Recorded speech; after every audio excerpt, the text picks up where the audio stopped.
جگنو محسن آپ کی خدمت میں حاضر ہے. بات کرتی ہوں اپنے دیس کی.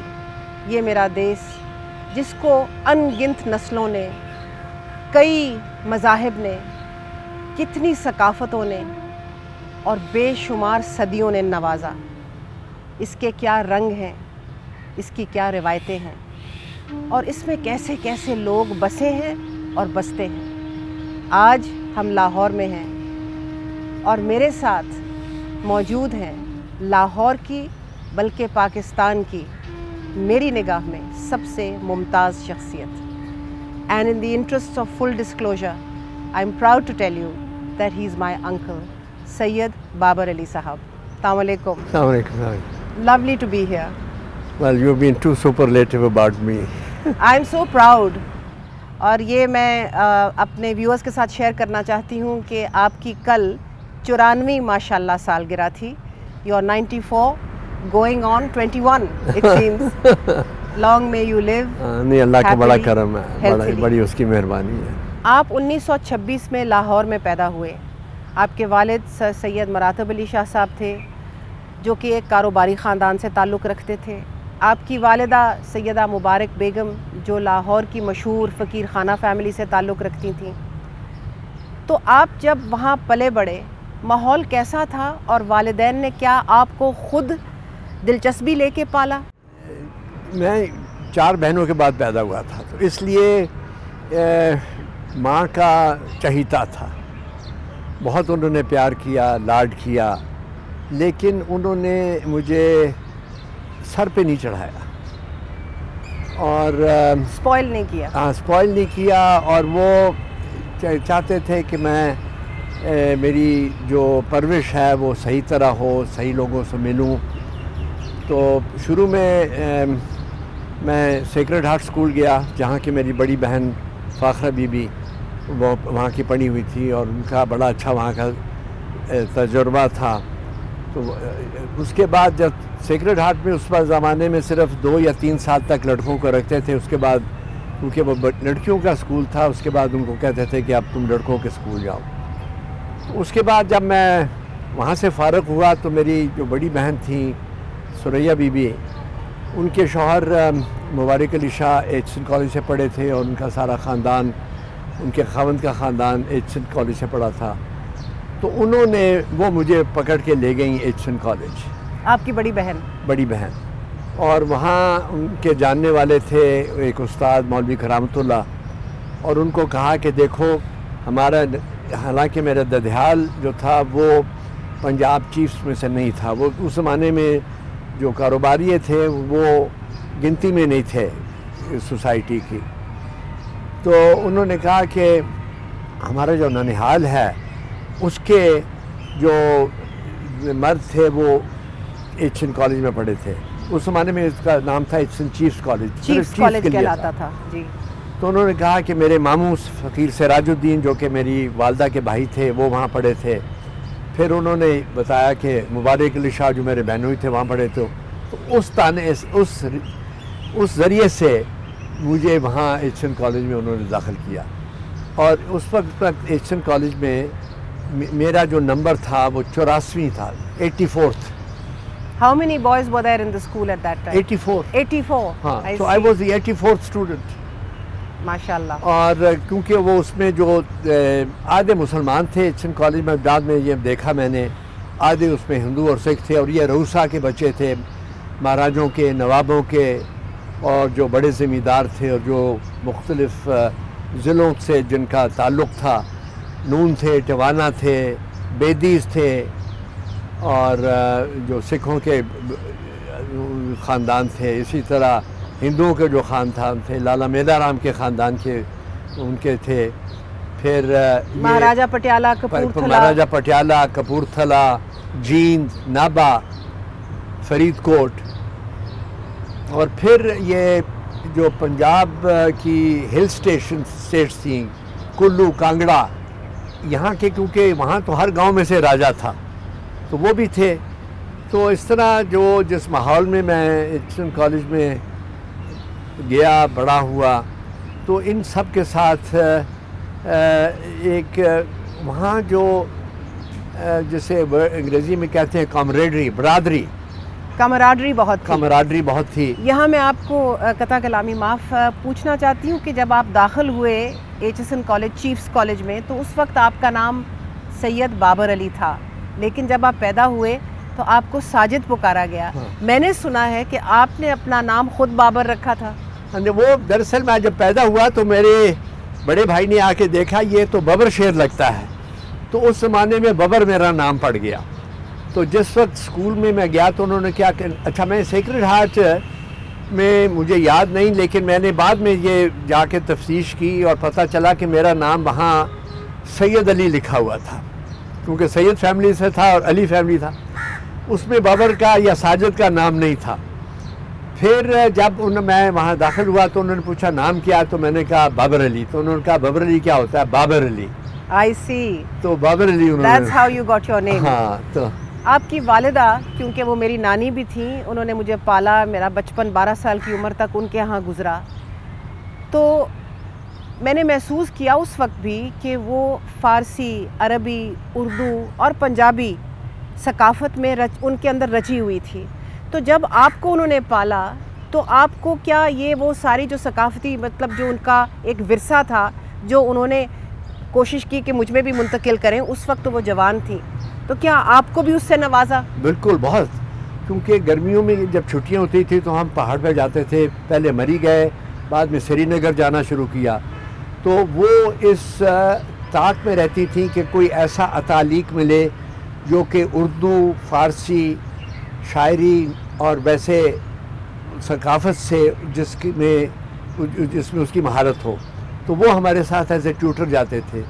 تو ڈاکٹر عبداللطیف گئے. اچھا. ڈاکٹر عبداللطیف تھے، یہ انہوں نے بعد میں ایران سے جا کے پی ایچ ڈی کیا. پھر میرے والدین کی سوانح حیات دونوں کی لکھی، سوانح مراتب، حیات مراتب اور حیات مبارک. جی. تو یہ ہمارے ساتھ گئے. پھر اس سے پہلے اس کے بعد دلاور علی شاہ گئے، جو کہ یہ دلاور شاہ جو اٹک کال میں تھے ان کے نانا تھے. یہ ہیڈ ماسٹر ہوا کرتے تھے اسکول میں. تو وہ ہمیں ان کی یہ خواہش تھی کہ یہ بچوں کا جو ذہن ہے وہ کھلے، یہ صرف انگریزیت میں نہ ڈوب جائیں. نہیں، they were very successful. کیونکہ آپ کو فارسی کا بھی، پنجابی کا بھی، شاعری میں کبھی اردو کا شاعر نہیں تھا لیکن شعر یاد کرنے کا اچھا. اور انہوں نے ہم شام کو جب راتیں لمبی ہوتی تھی سردیوں میں خاص طور پہ، تو گھر میں بیٹھ کے بیت بازی ہوتی تھی. تو دو بہنیں ایک طرف اور میں بیچ پہ ہوتا تھا. تو آپس میں شعر سنتے تھے اور جس حرف پہ شعر ختم ہوتا تھا دوسرے کو شعر پہ کہنا. تو یہ بیت بازی ہمیں والدہ نے شروع کرائی اور بہت عرصے تک یہ ہمارے ساتھ رہی. اور آج بھی مجھے بہت سے شعر یاد ہیں جو اس زمانے میں ہم نے یاد کیے تھے. بچپن کی یادیں نہیں بھولتی. جی. اچھا، ہرچرن سنگھ براڑ کا نام ہم نے ساری زندگی سنا، اور آپ کی ملاقات ہرچرن سنگھ براڑ سے ایچ ایس این کالج میں ہوئی. آپ سے تھوڑے سے بڑے تھے لیکن آپ کے ہم جماعتی تھے کیونکہ وہ لیٹ داخل ہوئے تھے. آپ کی ساری زندگی تا حیات ان کے ساتھ بیسٹ فرینڈشپ رہی. کیسے دوستی ہوئی؟ اچھا، ہرچرن میں جب چیفز کالج میں داخل ہوا تو پہلی جماعت میں تھا. پہلی کے بعد دوسری میں گیا، دوسری کے بعد تیسری میں گیا. تو تیسری میں 2 سیکشن تھے، لڑکے زیادہ تھے، تو میں سیکشن اے میں تھا. تو سیکشن بی میں ہرچرن آ کے داخل ہوئے. تو ان سے کوئی ملاقات بھی نہیں ہوئی سرسری طور پہ. تو جس وقت ہم چوتھی جماعت میں گئے تو ہم دونوں ایک ہی جماعت میں پروموٹ ہوئے 4A میں. تو کیونکہ وہ بھی اچھا تھا پڑھائی میں بھی برا نہیں تھا، تو اس سے میری دوستی ہوئی. اور ہم نے دونوں نے دیکھا کہ ہمارے جو خیالات تھے وہ آپس میں کافی ملتے تھے. حالانکہ وہ مذہبی، وہ سکھ تھا، گردوارے جاتا تھا، میں نماز پڑھتا تھا. ایچ ایس این میں مسجد بھی تھی، گردوارہ بھی تھا، مندر بھی تھا. لیکن یہ چیزیں ہماری دوستی میں حائل نہیں ہوتی تھی. اور پھر ہرچرن سے اچھا پھر یہ ہوا کہ کیونکہ ہم پڑھائی میں دونوں اچھے تھے تو مقابلہ بھی ہوتا تھا، لیکن اس میں یہ نہیں تھا کہ ایک سے کوئی حسد کرے. بلکہ ہم اکٹھے پڑھتے تھے. ٹیوشن نہیں تھی لیکن پریپریٹری ورک جو تھا وہ ہم اکٹھا کرتے تھے اور امتحان دیتے تھے اور جو بہتر تھا وہ آگے نکل جاتا تھا. اور یہ سلسلہ ہمارا سینئر کیمبرج اور پھر ہائر سینئر کیمبرج تک, جسے اب یہ اے لیول کہتے ہیں, وہاں تک ہوا. آپس میں آپ کس زبان میں بات کرتے تھے؟ ہم زیادہ تر پنجابی میں. زیادہ تر پنجابی میں. اچھا, مثلاً کیسے, جو کہ آپ کی کوئی آپس میں کوئی مذاق ہوتا تھا یا جس طرح؟ اس کا بڑا اچھا مذاق تھا اور بڑی دوستی تھی. وہ پریفیکٹ ہو گیا اب کیونکہ وہ بورڈنگ میں تھا, میں ڈے اسکالر تھا کیونکہ ہمارا گھر کالج سے کوئی 10 منٹ دور تھا. میں بائیسیکل پہ جایا کرتا تھا, تو زیادہ تر میں بورڈنگ ہاؤس میں اپنے دوستوں سے جا کے ملتا تھا. ہرچرن کے ساتھ میں ملتا تھا, تو اس کو بھی اردو کا بھی شوق تھا. حالانکہ وہ سکھ تھا لیکن وہ گرمکھی وہ نہیں لکھتا تھا, وہ اردو ہی لکھتے تھے. اردو میں لکھتا تھا. اپنی والدہ کو کیونکہ اس کے والد کا انتقال ہو گیا تھا اور ایک ہی اکلوتا بیٹا تھا, تو اپنی والدہ کو اردو رسم خط میں لکھتا تھا. اچھا, فارسی رسم خط میں. فارسی رسم خط میں لکھتے تھے. تو وہ جب لاہور آتی تھی تو پھر میں ان سے ملتا تھا, وہ مجھے سلامی دیتی تھی. اچھا, اس کی والدہ کیونکہ پرانے زمانے یہ تھا کہ بچہ اگر کوئی آئے تو اس کو سلامی دیتے تھے. ہاں جی. تو جب ماموں ہرچرن سنگھ, جن کو ہم اب ماموں ہرچرن سنگھ کہتے تھے, جب وہ آپ کی والدہ اور والد کو ملنا کرتے تھے تو وہ ان کو سلامی دیتے ہوں گے؟ نہیں, سلامی نہیں دیتے تھے, یہ ان کے پاؤں چھوتا تھا جا کے. اچھا. اور حالانکہ میری والدہ پردے میں تھیں لیکن ہرچرن کے لیے کوئی پردہ نہیں تھا. وہ بلاتی تھیں اس سے پرانے بات, کیونکہ میری والدہ کے جو بزرگ تھے وہ سکھوں کے خاندان سے ان کا تعلق تھا, مہاراجہ رنجیت سنگھ کے دربار سے. بالکل. تو پرانی سکھوں کی باتیں کرتی تھیں اور وہ چرن سے بہت ان کو پیار تھا. اور یہ ہمارا رہا. پھر ہم دونوں گورنمنٹ کالج میں گئے. میں نے سائنس پڑھی, انہوں نے اکنامکس پڑھی, لیکن ہم روز آپس میں ملتے تھے. پھر ایک دن ہرچرن نے مجھے کہا کہ ایک بڑی خوبصورت سکھنی لڑکی ہے. اچھا, ہرچرن کو ایک چیز کا بڑا تھا, اس کو ذات کا بڑا تھا یہ خیال کہ اگر اس کی شادی ہو تو وہ جاٹ خاندان سے ہو. تو اس نے کہا کہ ایک جٹ لڑکی ہے یہ جڑی بڑی اچھی ایتھلیٹ ہے. اچھا. تو میں اس کو دکھاتا ہوں تجھے. تو وہ اس کالج سے نکلی تو وہ جا رہی تھی, تو ہم دونوں سائیکل پہ اس کے پیچھے پیچھے گئے. اچھا. پھر پتہ چلا کہ اس کے جو باپ ہیں اور اس کے جو چچا ہیں وہ دونوں جیل میں ہیں. اس کے والد جو تھے وہ کارڈ کیرنگ کمیونسٹ تھے, اور اس کے چچا سردار پرتاپ سنگھ کائروں جو بعد میں چیف منسٹر بنے تھے اس پنجاب میں, وہ تھے وہ کانگریسائٹ تھے. اور کانگریس نے جب یہ 42 میں وہ جب وہ کیا بلوا, تو وہ پھر سب قیدی ہو گئے, قید میں ڈال دیے گئے. تو یہ تو بڑی باعزت قید ہوتی ہے جی, سیاسی قید تو بڑی باعزت قید ہوتی ہے. ہمیں ہرچرن نے ڈھونڈا کوئی آدمی کہ ان سے جا کے سوال کرے ان کی بیٹی کے لیے جو گورنمنٹ کالج میں پڑھ رہی ہے. اور اس کے کیونکہ شجرا اچھا تھا, جھاٹ تھا, خاندانی تھا, صاحب حیثیت تھا, اپنے گاؤں کا مالک تھا, سرائے ناگا جو کہ اس وقت فرید کوٹ ڈسٹرکٹ میں تھا.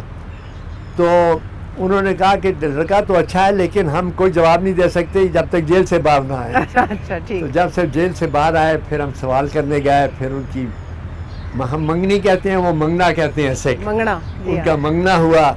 پھر شادی ہوئی, پھر یہ رہا, پھر پارٹیشن ہو گئی. تو اس کے بعد وہ پھر وہاں چلے گئے. اب ان کا گھر ادھر تھا, ہم یہاں تھے. مجھے یاد ہے کہ ان کی جو بیگم تھی بڑی خوبصورت تھی, بہت خوبصورت تھی, اور ان کا نام رانا تھا. اور میری والدہ جو آپ کی چھوٹی بہن ہیں اور میری باقی خالائیں جو آپ کی بہنیں تھیں, ان کو ہمیشہ ماموں ہرچرن کو وہ کہتی تھی بھائی ہرچرن سنگھ, اور ان کی بیگم کو ہمیشہ کہتی تھی بھابھی رانا. تو یہ اس خاندان کے ساتھ محسوس ہوتا تھا کہ شاید وہ آپ کے 5ویں بھائی ہیں. بالکل بالکل بالکل. اور نہ صرف یہ, میرے نہ والدین نے اس کو اپنایا, میرے بھائیوں نے بھی اس کو اپنایا, بہنوں نے بھی اپنایا. اور حالانکہ وہ پھر میرے جو چھوٹے بہنوئی تھے عابد حسین, کیونکہ وہ بھی ایچن کالج سے پڑھے تھے, اور ہرچرن بھی تھا, تو ان سے ان کی بہت دوستی ہو گئی. اور بھائی عابد نے ایک زمانے میں وہ گھوڑے پالنے شروع کیے, ریسنگ کا. تو ہرچرن کو وہاں سے شوق پیدا ہوا. پھر اس نے اپنے ہاں بھی گھوڑے پال وہاں ایک اسٹڈ فارم بنایا اور وہ قائم کیا، اور آج تک اس کے پوتے چلا رہے ہیں. تو آپ کے ساتھ جب بٹوارا ہوا اور وہ ادھر چلے گئے، آپ ادھر رہ گئے، اس کے بعد بھی میں نے دیکھا، اپنی زندگی بھر میں دیکھا کہ آپ لوگ ہمیشہ ملتے رہے. بالکل تو بالکل. یہ کیسے آپ ملتے رہے بٹوارے کے باوجود؟ میں وہ بتاؤں، وہ تو ایک بڑی عجیب بات ہے. جب میں بٹوارے کے 1947 میں جب یہ یہاں ساری یہ ہلچل ہوئی، میں 1946 دسمبر میں امریکہ چلا گیا اور 47 دسمبر میں امریکہ سے واپس آیا. تو واپس آیا تو مجھے یہ ایسا احساس ہوا کہ پاکستان تو بالکل ایک جیل بن گیا ہے، کہ یہاں سے باہر نہیں آپ جا سکتے، ویزا لگ گیا. ہندوستان جو کہ ہم پہلے آسانی سے فیروز پور جاتے تھے، جہاں کہ ہمارا جدی تھا، بھائی گھر تھا. تو پھر میرے جاننے والے تھے اس زمانے میں آئی جی پولیس قربان علی خان، انہیں میں ملنے گیا. تو میں نے کہا خان صاحب مجھے ایک درخواست کرنی ہے آپ سے. کہ یہ کیا ہے؟ میں کہا میرا 1 سال سے میں اپنے دوست کو نہیں ملا اور وہ فیروز پور میں رہتا ہے. تو خان صاحب سوچے کہیں گے کہ وہ بارڈر پہ آ سکتا ہے. میں کہا آ جائے گا، کیونکہ اس کا بڑا رسوخ ہے ادھر. اچھا میں یہ کرتا ہوں کہ میں اپنے اردلی کو دوں گا اپنے ساتھ، میرے جو ماتحت ہے، میری جیپ میں تم چلے جاؤ بارڈر پہ، اور اگر وہ بارڈر پہ آ جائے تو نو مینس لینڈ میں تم مل لینا. تو ہم چلے گئے یہاں گنڈا سنگھ والے، ادھر سے ہرچرن آ گیا. تو یہ وہاں ملاقات ہوئی. وہ اس زمانے میں آپ کو تو یاد نہیں ہوگا، آپ تو خیر پیدا بھی نہیں ہوئی تھی، کہ یہ پاکستان میں کیلے نہیں ہوتے تھے. وہ میرے لیے کیلے لے کے آیا. میں اس کے لیے امریکہ سے ٹائی لے کے آیا تھا. تو میں نے اس کو ٹائی دینے کی تو پولیس والے نے کہا اس کی اجازت نہیں ہے. وہ کیلے واپس لے گیا، میں ٹائی واپس لے آئے. تو اس وقت بھی، جس وقت بالکل دشوار تھا اور ہندوستان اور پاکستان بالکل آپس میں ان کا بڑا آپس میں کانفرنٹیشن تھی، لیکن ہماری جو دوستی تھی اس میں کوئی فرق قائم نہیں رہی. اور آپ پھر اس کے بعد ملتے رہے، ہر موقع تلاش کر کے ملتے رہے. اچھا ہرچند کانگریس میں داخل ہو گیا، اور وہ اس زمانے میں ویزا کی اتنی دقت نہیں تھی، تو وہ یہاں بار بار آتا تھا تو ہم اٹسن کالج چلے جاتے تھے. تو آپ کو یاد ہوگا کہ اس زمانے میں کانگریس کا ایک یہ دستور تھا، یا انہوں نے لوگوں کو انکریج کیا تھا کہ تم کھدر پہنو. بالکل. تو وہ سارے کھدر پہنتے تھے. تو ہرچند یہاں بار بار آیا تو اس کا سینس آف ہیومر بہت اچھا تھا. تو لوگوں نے کہا تو بار بار آ جانا ہے. کہ گا اتنے میں سوٹ نہیں پایا، اتنے میں سوٹ پان لے آ جانا ہے. اتنے کھدر پاڑی پہن دی ہے. تو آپ ایچ ایس این کے بعد گورنمنٹ کالج گئے، وہاں سے آپ نے بی اے کیا، پھر آپ مشیگن یونیورسٹی این آربر میں داخل ہوئے، پھر بٹوارا ہوا، وہاں سے آپ واپس آئے. جی. جب آپ واپس آئے تو میری والدہ بتاتی ہیں کہ آپ کراچی منتقل ہو گئے. صحیح. اور آپ نے اپنا کاروباری اپنی زندگی کا وہاں سے آغاز کیا. صحیح. وہاں کس چیز کا کاروبار شروع کیا آپ نے؟ دیکھیے ہمارے جو خاندان کا، میرے والدین کا اور والد کا اور بھائیوں کا جو کاروبار تھا، وہ انگریز فوج کے ساتھ اس کا تعلق تھا. جس وقت وہ چلے گا تو کاروبار ختم ہو گیا. لیکن خوش قسمتی سے ہمارا جو گھر تھا اور ہماری جو جائیداد تھی وہ ساری علاوہ فیروز پور کے ساری پاکستان میں تھی، لاہور میں تھی.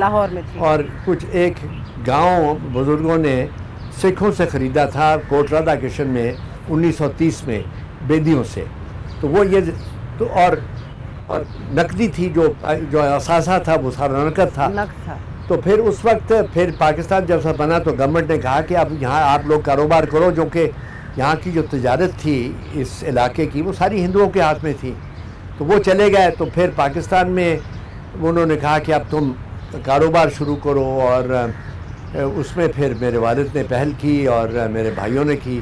تو میں نیا آیا تھا، انہوں نے کہا کہ اب تو جا کے سیکھ کام. تو ہم نے ایک آئل مل خریدی حیدرآباد میں، جو کہ ہندوؤں کی تھی. وہ ایویکوی پراپرٹی نہیں تھی، اس سے پہلے خرید لی تھی. گووند رام سکسریا بہت بڑا سیٹ تھا مارواڑی، اس کی تھی آئل مل، وہ ہم نے خریدی. تو اس کا پھر یہ بنولے کا تیل نکالتے تھے، اس سے پھر تیل کا، پھر کھلی، پھر صابن.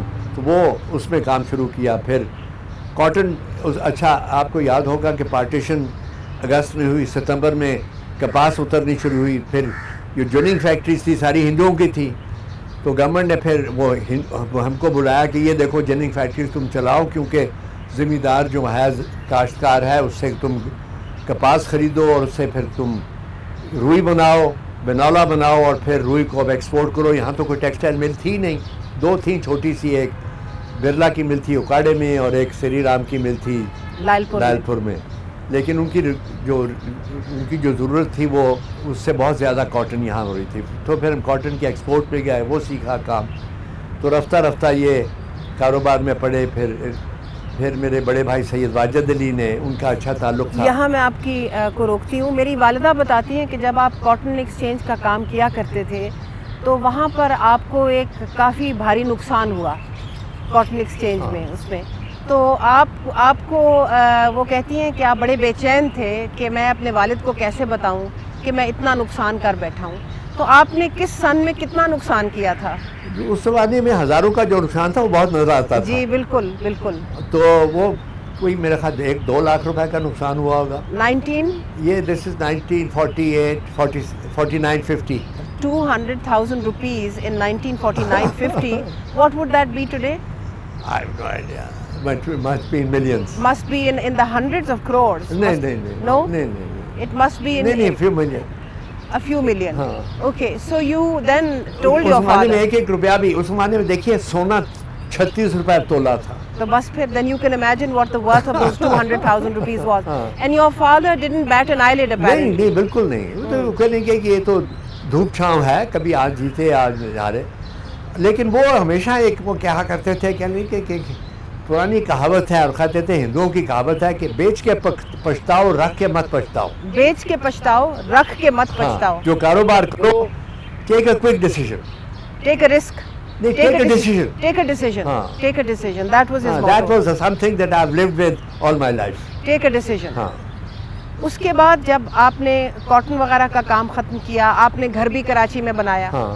آپ کا بہت خوبصورت گھر ہے and it's like a time capsule from the 50s.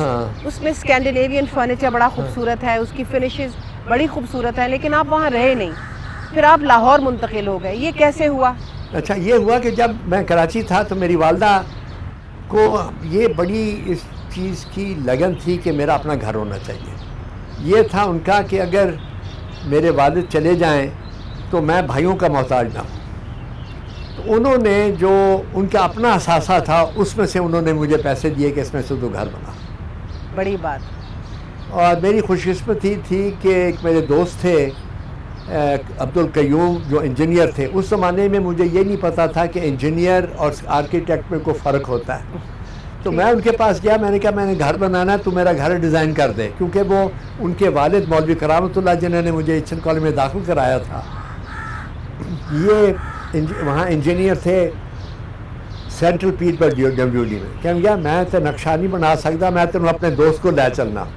وہ مجھے مرزا صاحب کے پاس لے گیا جو کہ گورنمنٹ آف پاکستان کے چیف آرکیٹیکٹ تھے.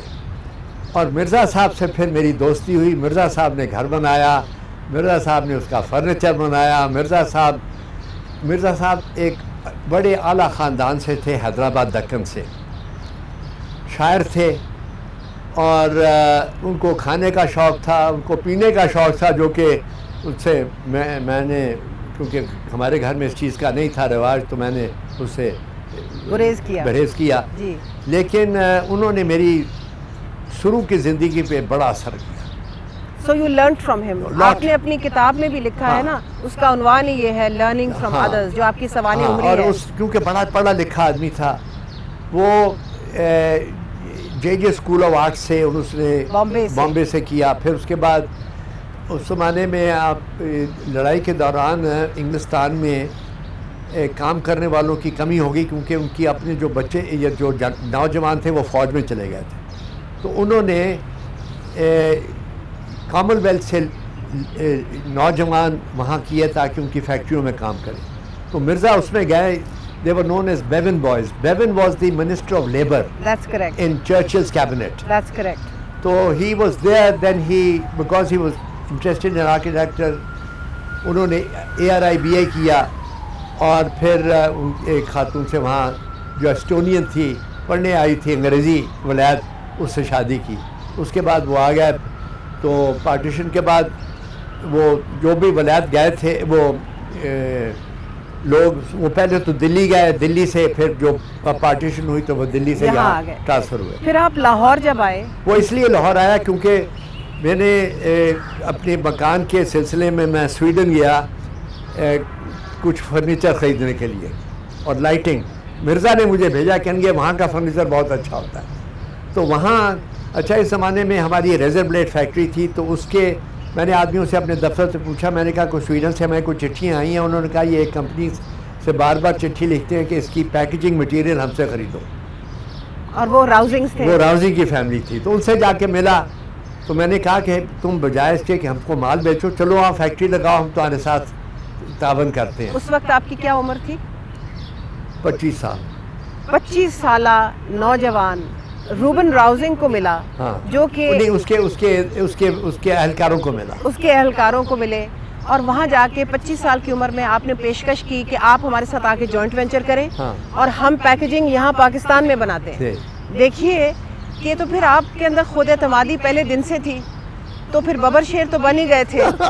تو آپ کے والد اور والدہ نے آپ کو انیبل کیا نا؟ نہیں، اس میں میرے بھائیوں کا بڑا ہاتھ ہے. بھائیوں کا بھی، کیونکہ جب بھی مجھے چھٹیاں ہوتی تھیں تو وہ مجھے اپنے ساتھ لے جاتے تھے جہاں بھی ان کا دورہ لگتا تھا. کاروبار میرے بڑے بھائی سید واجد علی کا وہ ان کا قیام بامبے میں تھا، تو میں بامبے جاتا تھا. تو ان کے ہاں جو لوگ آتے جاتے تھے تو ان سے ملاقات ہوتی تھی. تو پھر انہوں نے یہ راؤزنگ فیملی وغیرہ نے پھر آپ کے ساتھ ہاتھ بٹایا اور کہانی بھر لی کہ ہاں ہم تمہارے ساتھ آئیں گے. تو پھر میں نے آ کے اپنے خاندان کو کہا کہ دیکھو یہ ہے. انہوں نے کہا ہم پیسہ دے دیتے ہیں لیکن ہمیں اس چیز کی سمجھ نہیں ہے. تو امریکہ سے پڑھ کے آیا، تو ان کے ساتھ لگ اور یہ ذمہ داری تو اٹھا، تو چلائے گا. اچھا، وہ پھر بڑی بات ہے. تو پھر یہ طے ہوا کہ فیکٹری لاہور میں لگے، اور اس کی وجہ یہ تھی کہ لاہور میں اس وقت انڈسٹری کوئی نہیں تھی. اور جو مجھے جس چیز کا زیادہ احساس تھا میں نے راؤزنگ سے سیکھا. میں نے اسے پوچھا کہ تم نے اپنی فیکٹری سویڈن میں لنڈ میں کیوں لگائی ہے؟ کیونکہ لنڈ میں اس میں یونیورسٹی ہے، جو بہترین دماغ ہیں، نئے دماغ ہے وہاں ہیں. تو مجھے پتا تھا کہ لاہور میں گورنمنٹ کالج ہے، انجینئرنگ کالج ہے، FT کالج ہے، تو یہاں لوگ اچھے مل جائیں گے کام کرنے کے. دوسرا یہ کہ میرے والدین لاہور میں تھے، تو میں نے کہا کہ لاہور میں فیکٹری ہوگی، ایک تو میں ان کے پاس رہوں گا، اور اس لیے کراچی سے حالانکہ مکان اس لیے بنایا تھا، اور میری شادی ہوئی، پھر میری بیوی کو بھی بڑا مکان پسند آیا، ہم 2 سال وہاں رہے. میں نے کہا اب لاہور چلتے ہیں کیونکہ وہاں کام فیکٹری وہاں ہے. اور پھر لاہور آئے تو پھر مرزا صاحب کو پکڑا. میں نے کہا کہ فیکٹری بنائیے اور گھر بنائیے. اور مرزا صاحب کی چھاپ دونوں پہ ہے. بالکل ہے، اس طرح ہے. پھر اس کے بعد آپ کا ماشاءاللہ پیکیجز میں تو ایک ریکارڈ ہے، اور جس طرح آپ نے کامیابی در کامیابی وہاں حاصل کی. کام کر رہے تھے، باقی خاندان والے تھے، انہوں نے بھی بہت ڈائیورسیفائی کر لیا تھا. By that time during the 60s when the Ayub Khan regime was in power. اور آپ لوگ ان 22 خاندانوں میں سے بھی شامل تھے جو کہ اس وقت کے بڑے انڈسٹریلسٹ تھے. اور یہ چھوٹی سی آئل کی فیکٹری جو حیدرآباد میں تھی، یہ ایک یونیلیور کی ٹکر کی ایک انڈسٹری بن چکی تھی، جس کو آپ وزیر علی انڈسٹریز کا جس کا آپ نام دیا. پھر علی آٹو موبیلز تھا اور باقی اور بھی کام تھے. تو یہ تو مجھے یاد ہے بچپن میں کہ 70 کی دہائی میں جب ذوالفقار علی بھٹو صاحب پاور میں آئے تو نیشنلائزیشنز ہوئیں، اور آپ کے 6 کاروبار تھے خاندان کے، اس میں سے 5 کاروبار نیشنلائز ہو گئے اور ایک پیکیجز لمیٹڈ رہ گیا. اتنا بڑا دھچکا. لیکن مجھے یاد ہے کیونکہ ہم سب اکٹھے رہا کرتے تھے کہ وہ جس طرح کہتے ہیں نا کہ وہ ہاتھوں کی میل ہوتا ہے. اور میں نے اپنے بڑے ماموں میں سید امجد علی میں، سید واجد علی، خاص طور پہ سید واجد علی میں یہ دیکھا کہ ان کا حوصلہ 1 منٹ کے لیے بھی نہیں لڑکھڑایا. اور اس کے بعد آپ نے ذوالفقار علی بھٹو کی فرٹیلائزر کارپوریشن میں ملازمت بھی کی. یہ کیسے ہوا؟ وہ اس کی وجہ یہ ہوئی کہ بھٹو صاحب جب ایوب خان کی حکومت میں منسٹر انڈسٹریز تھے تو ایک دن مجھے ان کا ٹیلی فون آیا. حالانکہ مجھ سے ملاقات نہیں ہوئی تھی. کہنے لگے کہ مسٹر بابر علی, میں ذوالفقار علی بھٹو بول رہا ہوں, میں نے سنا ہے کہ آپ کا جو روز گارڈن ہے پیکیجز میں, اس میں سیاہ رنگ کا روز ہے, اور میں چاہتا ہوں کہ وہ گلاب میں اپنے لاڑکانہ کے گھر میں لگاؤں. تو میں نے کہا کہ جناب یہاں سیاہ روز تو نہیں ہے, لیکن گاڑھے رنگ کے پھول ہیں, اور آج کل وہ بہار پہ ہیں, تو اگر آپ لاہور اگلے ایک ہفتے میں آتے ہوں, آ کے دیکھ لیں, جو آپ کو پسند ہے اس کا ہم انتظام کر دیں گے اور لڑکانے لگوا دیں گے. تو اس کے کوئی چند دن بعد ان کا فون آیا کہ میں لاہور فلاں دن آ رہا ہوں اور 10 بجے میں فلیٹیز ہوٹل میں تیار ہوں گا. تو میں ان کو فلیٹیز ہوٹل گیا لینے, ان کو لا کے ان کو دکھایا, اور کیونکہ حالانکہ منسٹر انڈسٹریز تھے اس زمانے میں, لائسنسنگ کا رواج تھا, کاروبار کی ان سے کوئی بات نہیں. میں نے کہا یہ نہیں سمجھے کہ میں یہ گلاب اس سے میں مانگ رہا ہوں یا مجھ سے کوئی کسی چیز کا لائسنس مانگ رہے ہیں, لائسنس مانگے یا کوئی اور مراد مانگے. میں نے کوئی بات نہیں کی. وہ گلاب کے پھول دکھائے, انہوں نے پسند کیے, وہ میں نے وہاں بھجوا دیے, اور ان کو پھر جا کے میں نے ہوٹل چھوڑ دیا.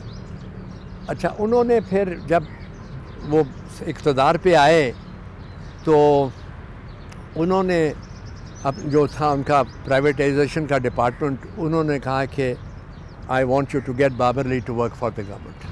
How did you find him when he came to packages to see the roses and all of that? جو آپ کی انٹریکشن تھی, آپ نے ان کو کیسا پایا؟ نہیں, اس میں اس کو میں نے I didn't find him very pleasing. اس کی وجہ یہ تھی, پسند نہیں آیا آپ کو؟ نہیں پسند نہیں آیا. وہ میں اس سے پہلے ہندوستان گیا تھا, وہاں ان کے ایک میرا جو ایک جاننے والا تھا سکھ دوست, وہ اس نے مجھے کھانے پہ بلایا, تو کہنے لگا کہ how is my friend Zulfi. تو میں نے سمجھا کہ وہ میرے بھانجے کے متعلق بات کر رہا ہے, زلفی بھٹو. یہ مہندر سنگھ بیدی تھا, اس میں ایک شوگر مل میں تھا, وہاں پیپر مل لگ رہی تھی, وہ میں دیکھنے گیا تھا. تو میں نے کہا تم اسے کیسے جانتا ہے؟ کہنے لگا ہم برکلے میں اکٹھے تھے اور ایک ہی گھر میں رہتے تھے. محمد فاروق اور یہ تھا وہ جو کرکٹ کا کمنٹیٹر تھا عمر قریشی, بھٹو اور میں, اور کہنے لگا بڑا جنا آدمی تھا, ہم نوالا, ہم خرما, ہم یہ وہ. تو وہ میں نے اس کو یہ اچھا, اس زمانے میں بھٹو کے دماغ میں یہ ہندوستان کے خلاف تھا کہ ان کے ساتھ میں نے کانفرنٹیشن کرنی ہے. تو میں نے کہا کہ اس جرنی میں فلیٹیز ہوٹل سے میں نے کہا میں ہندوستان گیا تھا, آپ کے دوست سے ملا تھا, مہندر سنگھ بیدی سے. تو وہ مجھے اس نے اس طرح دیکھا کہ میں نے غلط آدمی کا نام لیا. خیر یہ ہوا. تو میں جب چھوڑ کے آیا تو ارشاد حسین جو کہ میرے ہم یہ تھے کلیگ تھے پیکیجز میں, کہنے گیا اس طرح تسی منسٹر صاحب نہ پھر دے سو. میں کیا منسٹر ہوئے گا لیکن بندہ دو کوڈی دائے گا. اچھا. He was not prepared to accept that he knew us. He had a friend in India who knew his weaknesses. That is a sad reflection this on a is what personality. I knew. But meanwhile, I had come to his notice. Yes. So he had written to the Ministry of Production that I want Babar Ali to work for this for the Fertilizer Corporation. تو مجھے اسلام آباد سے phone آیا کہ جی آپ کو ہم chairman appoint کر رہے ہیں. میں نے کہا میں نے تو اپلائی نہیں کیا تھا. کہیں گے نہیں آپ کا تو ہم گزٹ کرنے والے ہیں. میں نے کہا آپ کچھ نہ کریں, میں آ رہا ہوں اسلام آباد. خیر میں اسلام آباد بھاگا ہوا گیا. تو جو سیکرٹری تھے شوکت اوان صاحب, وہ مجھے جانتے تھے. میں نے کہا کہ میں تو نہیں, کہنے گا کہ منسٹر صاحب سے ملو. جے رحیم تھے منسٹر, اس کا ایک لطیفہ سناؤں. میں کمرے میں داخل ہوا تو 12:02 ہوئے تھے. میں نے ان کو کہا گڈ مارننگ, کہتے ہیں good afternoon. So he was that meticulous کہ 2 منٹ 12 بجے کے آفٹرنون شروع ہو جاتی ہے. میں نے ان سے کہا کہ جی I didn't apply, I don't know why I should be working for the government. تو کہیں گے ویل آئی ڈونٹ نو. تو مجھے اروان صاحب نے کہا کہ تو جا کے وقار سے مل, جو کہ بھٹو صاحب کا چہیتا بیوروکریٹ تھا پنڈی میں. وقار سے بڑی بچی خاندان کی دوستی تھے. میں ان کے پاس گیا, انہوں نے کہا کہ